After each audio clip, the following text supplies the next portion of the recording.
Lagos State governorship candidate of the African Democratic Congress, is now set to vote in his VGC polling center, where election was postponed till today.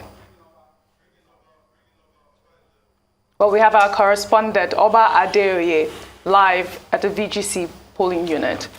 Good morning, Oba, again. Yes, good morning. Okay, we understand that the candidate of the African Democratic Congress is now set to vote at his polling unit. Are you at the location right now? Yes, we are there right now. I don't know if my camera can pick him. He's sitting down here right behind me, and any moment from now he will take his turn to pick his ballot papers and then come to this spot, to thumbprint the ballot paper for the governorship and the State House of Assembly elections, and he will go over there to drop the thumbprinted ballot papers into those boxes there. I don't know if you can see him. He's sitting right there. I think it's about 3-4 persons away from the person who is being attended to at the moment. So as soon as the three persons before him are attended to, he will take his turn to come and cast his ballot. Here it's very peaceful. We have about 8 polling units altogether on this field where we are standing right here. It's a carnival-like atmosphere. Everybody's sitting down, taking their time, enjoying the good music. They have arrangement for refreshment aside. They have water put aside, and you can see it's a very calm atmosphere. We're told that the reason why we have some of these chairs empty is because some people are in church already, and immediately after this morning service, a lot of residents are still going to come here to participate in the process. So it's a cool atmosphere here, and the exercise is going on without the hitch, except for Unit 21 or so, where we saw 2 young men who, after trying the beavers for 20 different times, the beavers is not yet recognizing them. So they are still with the beavers, struggling to see if they can still be accredited to cast their ballot there. We'll still find out what becomes of their fate before the end of the exercise today, because they have told us that they are going to continue, to continue to try the beavers until they are able to vote. Nice to vote there, isn't it? Yes. No, but what I want to say is, you heard Oba saying that a gentleman was not able to cast his vote. Tried 20 times. With the beavers. With the beavers. What do you say about that level of preparedness? I mean, this is a rescheduled election. Yeah. Well, these are just very isolated incidents. That's right. I won't read too much into it. Sometimes I want to use my thumbprint to just activate my transfer, which is what I use. Sometimes I do it 3 times. Oh, wow. Sometimes, you're high-tech. Thumbprint? Yes, that's what I use. Amazing. So sometimes I won't do it 3 times. I'll just maybe just tarry for a while and you come back. So these are just isolated. 2 people tried. Also, you may want to look at it from the other end. Are they carrying the wrong beavers? Why should cards? Why should they carry the wrong beavers? 2 out of the so many people gathering there, no such complaint. I don't think we should read too much into that. They will sort that out, and I think about that we will find out what happens, transpire at the end of the day with those 2 individuals. I guess that would be our and next especially Just to add to that, we should not forget, yes, go ahead. technology does fail. Yeah. Yes. Technology can fail. We should not have a magic attitude to technology. It fails at times. So, but it's not an excuse for incompetence, for shoddy. But in Nigeria, we see technology as magic. It's not magic. It's a machine made by man. This is an election. This is an election. It's a very serious situation. No, let me give you another example. We can't any scientific thing, any scientific. Let me give you another example. Perhaps driving to error. How many much years did we invest in this technology you're talking about? Many years ago, I took my fail, kids to get their passports, to do their biometrics. One of them, we tried all day, we couldn't. We had to go back. Then they now advise that if we come again, if it cannot be done, that they will just ask for a medical report and they will give her a passport. So it happened. sometimes. That's a good reference there. So in this instance, those two gentlemen, will they therefore go back home and not be able to vote? Exactly. Or will INEC find a solution? No, that is the question. Because the essence of all that checks is to also verify that you are the owner of the card you're claiming to be. You are holding. Okay. So if because they try your fingerprints, your face recognition, and I think there's a third one or whatever. No, the card first to show that card is for that unit. Swipe it. One. You use your fingerprints. If it recognizes you, they won't even bother to go for your face. And if it doesn't recognize you, they go for face recognition. And if all three fails 20 times, then it means you are not meant to vote in that location. Wow. So you won't vote. That's a pity. Another level of disenfranchisement. I mean, okay, let's that carry is, on. You assume that the person is holding the card. I mean, if you are saying that the if card you belongs cannot vote, to the person, you go home, right? I mean, that's exactly why they came out to vote. That is why they came out to vote. Okay, I Oba. We now have. All right, Oba, are you there now? Oba Dewi. Yes, I'm here. Steve, I'm here. Let me repeat the question. I said that, you said it's a carnival-like atmosphere, and we saw from 3 weeks ago during the presidential election that indeed it was a carnival in that location with people jollofing and pepper souping. So we expect that it will be the same thing today. Then secondly, I see that there are people playing football. And I asked you, have they voted, have they exercised their franchise before going to play football, or they are not interested? Because we saw something similar like that in Rivers State yesterday, when Ovieteme George spoke with a few people who said they were just basically not interested because of what happened during the presidential election. And lastly, will Mr. Funsho Doherty of the ADC, the governorship candidate of the ADC, be willing to speak with you before he's called upon to come and vote? Yeah, let me start from the last question. Mr. Doherty is concentrated on the process right now. We've tried to speak with him earlier, but it appears he wants to cast his vote before he addresses, the team of journalists here. We are all standing by at his polling unit to speak with him immediately after casting his ballot. That's about that. For people playing basketball, you can see them. It's not football, it's basketball they are playing over there.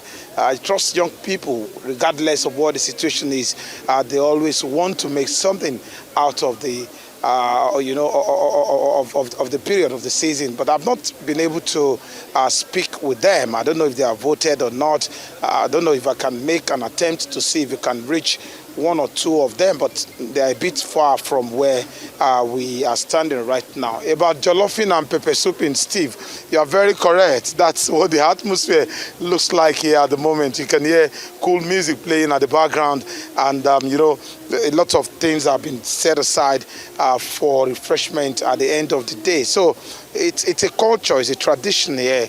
It's a community of exposed people, so to say, and they see that there's nothing,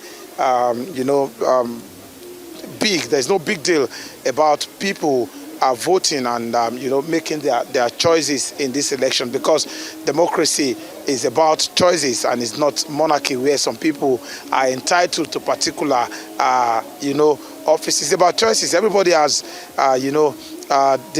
the privilege or the right to make a choice in this election, and that's what you see playing out here. It's a family-like environment here.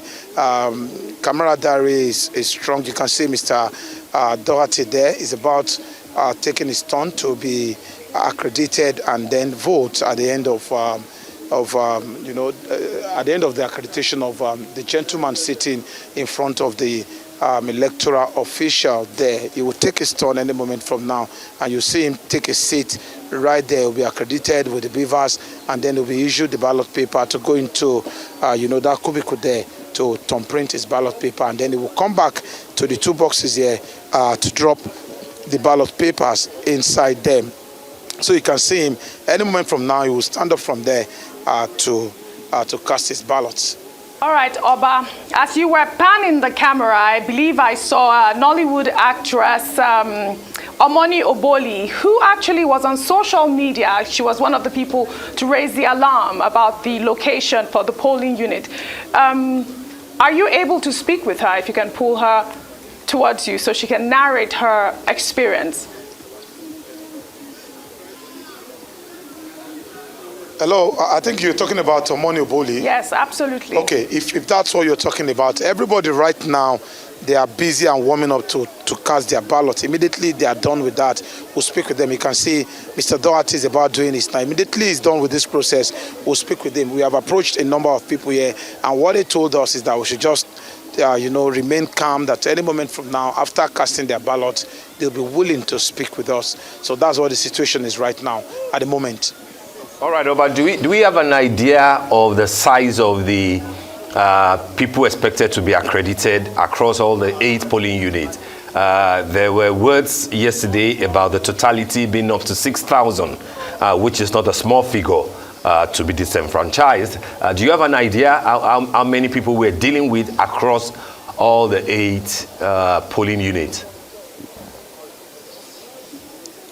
The Independent National Electoral Commission yesterday in Lagos clarified that a total of 6,024 voters were registered at the VGC. So we expect that all of them will come out, or even if all of them do not come out today, a large chunk of that figure is expected to participate in the exercise. Of course, we have people who just picked their PVCs, afresh. They are not up to that figure, but we have people who have had their PVCs all along, and they are also going to participate in the process. So officially from the election management body, a total of 6,024 voters are registered across the 10 polling units here. Right here on this field, we have 8 of those polling units, and outside there where I did the first crossing this morning, we had 2 polling units plus 8 here, making a total of 10.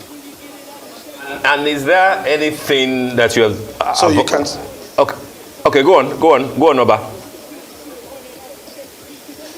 Okay, I was going to say that we expect Mr. Doherty to, walk up to us and have a word or two with us immediately after casting his ballot. So that's what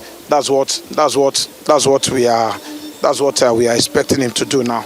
That's what we are expecting. We can see him so any moment he finishes with that. Yes. Okay, we can see him now, but I was asking you, I wanted to ask you about the mood of the INEC staff there. The complaint yesterday was that during the presidential election, they were not allowed to leave at the time they wanted to, even though there were still a number of people, as reported, on queue who had not voted. So what's your reading of the attitude of the staff of the INEC at your location? There was no election at all yesterday, because according to the resident, where the INEC ad hoc staff put their materials is not the registered point for voting, and that's why they insisted they were not going to vote yesterday. But this moment now, everything is under control.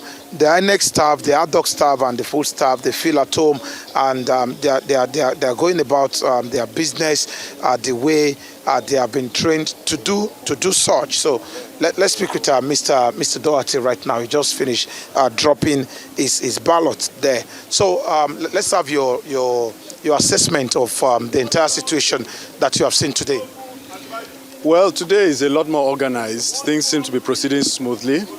Obviously, we had the hiccup yesterday, which was unfortunate, but we are here today, and people seem to be pursuing things in an orderly fashion. The turnout seems to be a bit lower than we saw yesterday, which is a bit worrying, but it's early in the day, and we are hopeful that people will turn up in larger numbers. Is it because some people are in the church at the moment? It may well be.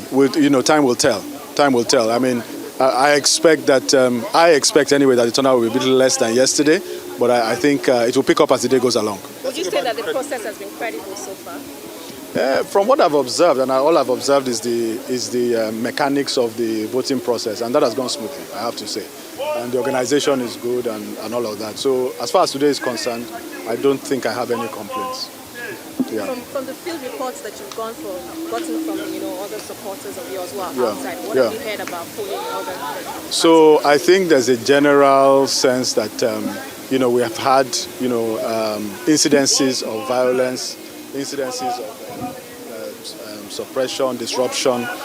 So these are some of the reports that we've been sporadically getting, and I think it appears to be reasonably spread, across. It's not an isolated phenomenon. So this is very worrying, and it's very worrying for us. And I think that we must get beyond this situation where we think of our elections with trepidation. People should be calm. Everything should be safe. People should feel free to go out and exercise their mandate. And that's not the case in many polling units. And we need to understand why that is, and to know what the authorities, in particular the government.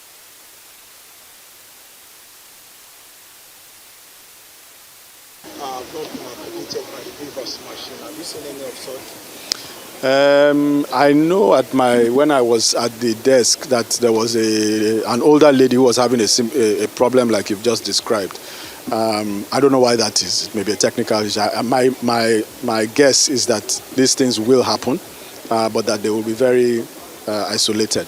So that's all I can really say about that. Do you think that yesterday's incident contributed to low turnout? It may well have. People had. People were suspicious following the presidential election. People, had some disappointment coming from the presidential election. So the events of yesterday only served to reinforce those things.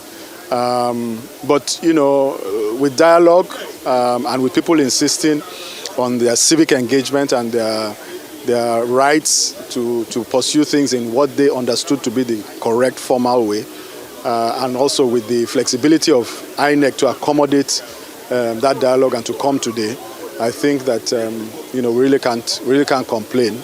We have the opportunity to vote. It's just that some people may feel so disappointed that they don't come out. Thank you so much. All right. Yeah, you just listened to Mr. Doherty there, the candidate of the ADC, expressing his views about the process. And he also believes that it's possible that because people are still in the church, that is why you have this poor turnout of voters here. Remember, I told you that INEC said a total of 6,024 persons are registered to vote at the VGC. But what we are seeing right now is very, very low compared to that statistics that we have. So we'll still stay around to see if we can still speak with a number of people here. We can see some known faces here. We'll try to get them to speak with us shortly. All right, Oba. I believe we will come back to you so you can speak with other voters there. But at this moment, it was a long day of elections in Kaduna. Oh, I believe we can come back to the studios now. Mr. Ifeni, you heard Oba Adeoye and his report there at VGC. I believe he was saying that there was low turnout because maybe people might be in church.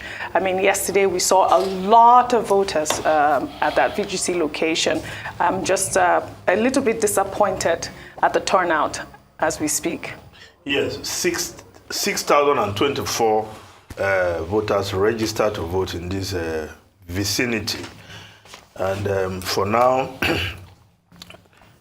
whatever is responsible for the low turnout we are seeing now, of course, there's still a long way to go to 2:30 p.m.